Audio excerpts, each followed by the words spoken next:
Have you ever poured your heart into something, your dreams, your growth, your healing, only to find that the harder you try, the more life seems to push back? Have you ever whispered to yourself, "Why does this only get more painful the more I commit?" Welcome back, my friends. I'm so grateful to have you here again for another deep exploration of life's invisible truths. Today we're diving into one of the most misunderstood experiences in the spiritual path, the paradox of sincere effort leading to more suffering. We've all been told that hard work pays off, that commitment brings rewards, that the universe supports those who persist. But what happens when your discipline only brings more discomfort? When your devotion seems to deepen your despair? It's a confusing, painful place to be. And the answer, as we'll explore today, lies in something many people know of but few understand deeply: karma. Now, before you jump to conclusions, this is not about punishment or fatalism. It's not about blaming yourself for your pain. In fact, the true nature of karma is far more liberating and empowering than most people realize. So let us begin by stepping into the heart of this paradox. Imagine a man named Leo. Leo has struggled most of his life with feelings of inadequacy. He grows up in a household where love is earned, not given. Achievement equals acceptance.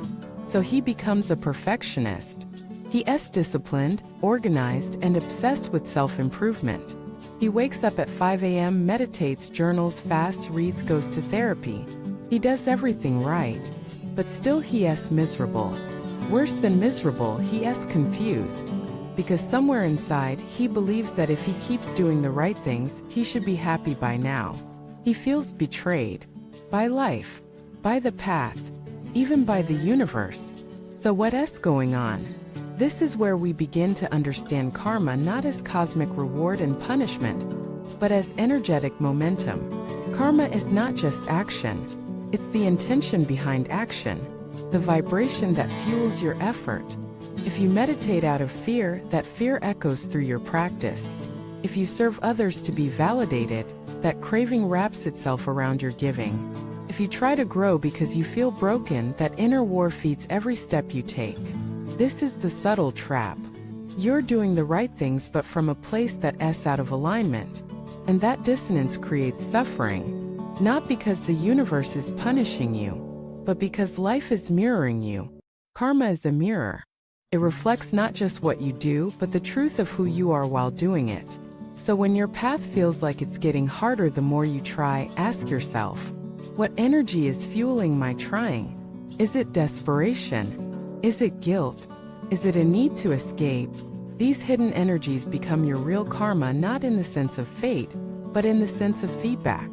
Life responds to your essence, not your effort. Let me say that again. Life responds to your essence, not just your effort. And this is where transformation begins, not by trying harder, but by going deeper. Ask yourself, can I slow down enough to feel where my striving comes from? Can I trace the pain beneath my ambition? Can I sit with the part of me that feels unworthy unless I'm improving? Because that part, that wounded striving self, isn't healed by more discipline. It's healed by more love. There's a story of a woman named Elise. She was deeply committed to her spiritual growth. She fasted, practiced silence, went on long retreats. But the more she committed, the more tired and resentful she became. Until one day a teacher said to her, "Your practice is pure, but your self-judgment poisons it." That was the moment she realized her suffering wasn't from the effort. It was from the self-rejection behind the effort. And when she began to bring compassion into her process, when she started sitting not to change herself, but to meet herself, everything softened. That is the power of karma when seen rightly. It's not your enemy. It's your echo. It shows you where you're divided within. And it gives you a chance not to push harder, but to return home. Now let us go even deeper. Sometimes pain increases not because you're doing something wrong, but because something buried is surfacing. Effort acts like a shovel.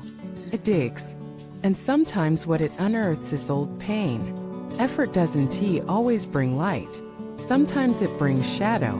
But that's not failure. That's purification. When you enter the fire of transformation, your wounds will rise not to haunt you, but to heal. And that healing often looks like discomfort, like chaos, like grief. But beneath all of that is grace. Because the very fact that you're meeting your karma means you are transforming it. Every time you breathe through an old fear instead of reacting, you interrupt karma. Every time you choose love instead of revenge, you rewrite karma. Every time you forgive instead of resent, you free yourself from karma. So if life feels harder now, it may be because you're finally ready. Ready to stop performing your growth. Ready to stop fixing yourself from a place of shame. Ready to stop using effort as a disguise for avoidance. And ready to stand open-hearted in the truth of who you are, even if it's messy. Karma is not just what happens to you. It's what awakens within you. It's not a story of judgment. It's a path of remembrance.